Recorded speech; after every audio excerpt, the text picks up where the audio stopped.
Hey, what's up, guys? This is just a quick video, how-to, if you will, on how to use your flywheel puller slash clutch puller and your piston stopper for your Rovans or your, Zenoahs or any of those.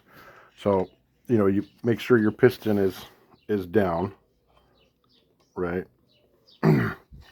Screw this guy in here. It doesn't need to be tight. You're just finger tight. And then you'll notice when I bring it back up, it stops there.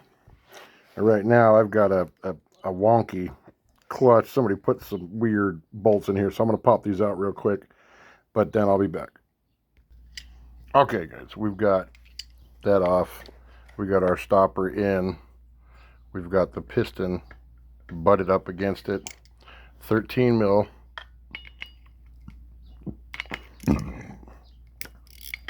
Standard, lefty loosey, righty tighty. And then I'm going to need both hands. So give me another second, guys. All right, guys. So I went ahead and take the cover off. Just it makes it a lot easier to do this. And I mean, in order to get the flywheel off, you got to do it anyway. So get your tool installed. Your center is loose, and then you want to make sure you're doing an even pull. You don't want to have one up and one down, if that makes any sense. You want to make sure you're square, and you want to make sure that when it contacts the crankshaft, it's square. And that's how you can tell that you've got a straight shot at it. If your bolts are off, your shaft will be off one direction or the other. And then we bring this to make contact, roll that again up against our piston stop, and then we turn this until that pops off. Again, it's going to take two hands. I'm going to see if I can set my phone up. You guys can maybe watch. So let's see how well this goes. And I do recommend good quality Allen wrenches. So again, we're butted up, right? Tighten the center. Nice and even. Pressure, not too hardcore. Give it, if it doesn't sound like it wants to pop, like right now it doesn't want to pop, right? You don't have to keep going. You can stop right here.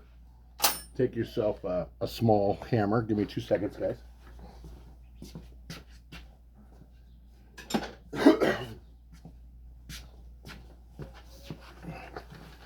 And very lightly, right on the end of your center, give it just a little. See that? See how it popped off? All loose now. This is all loose in hand. Remember, don't drop your key.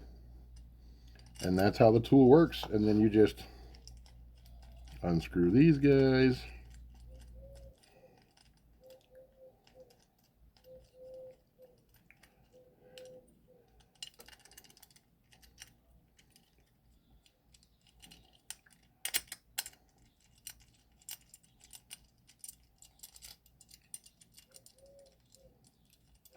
And it works the same. I'm going to show you guys real quick. Standard bolt pattern, right?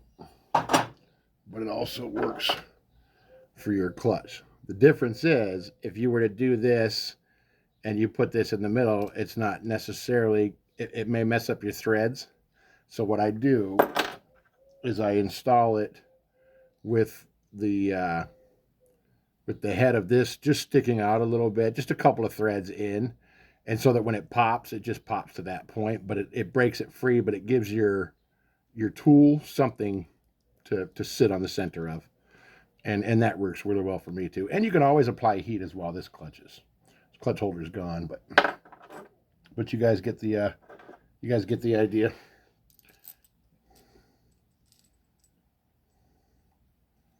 That's that. And like I said, make sure you get your key. And what I like to do is just stick it to the magnet. That way I know it's there. It's not going anywhere. And that's how you use your flywheel slash piston and clutch holder tool. I keep mine in a nice little box, and she's always ready to go. Thank you, guys. Appreciate you.